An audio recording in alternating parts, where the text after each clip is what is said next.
ज्यादा पुण्य किसका। वर्धमान नगर में रूपसेन नाम का राजा राज करता था। एक दिन उसके यहाँ वीरवर नाम का एक राजपूत नौकरी के लिए आया। राजा ने उससे पूछा कि उसे खर्च के लिए क्या चाहिए, तो उसने जवाब दिया, 1000 तोले सोना। सुनकर सबको बड़ा आश्चर्य हुआ।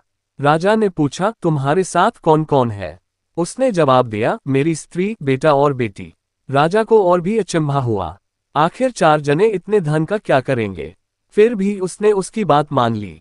उस दिन से वीरवर रोज 1000 तोले सोना भंडारी से लेकर अपने घर आता। उसमें से आधा ब्राह्मणों में बांट देता, बाकी के 2 हिस्से करके एक मेहमानों, वैरागियों और सन्यासियों को देता और दूसरे से भोजन बनवाकर पहले गरीबों को खिलाता, उसके बाद जो बचता उसे स्त्री बच्चों को खिलाता, आप खाता। काम यह था कि शाम होते ही ढाल तलवार लेकर राज के पलंग की चौकीदारी करता। राजा को जब कभी रात को जरूरत होती, वह हाजिर रहता। एक आधी रात के समय राजा को मरघट की ओर से किसी के रोने की आवाज आई। उसने वीरवर को पुकारा तो वह आ गया। राजा ने कहा, जाओ पता लगाकर आओ कि इतनी रात गए ये कौन रो रहा है और क्यों रो रहा है। वीरवर तत्काल वहां से चल दिया।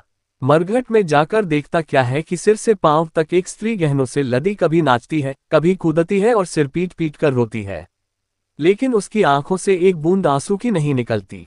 वीरवर ने पूछा, तुम कौन हो, क्यों रोती हो। उसने कहा, मैं राजलक्ष्मी हूँ।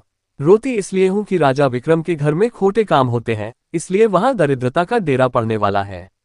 मैं वहां से चली जाऊंगी और राजा दुखी होकर 1 महीने में मर जाएगा।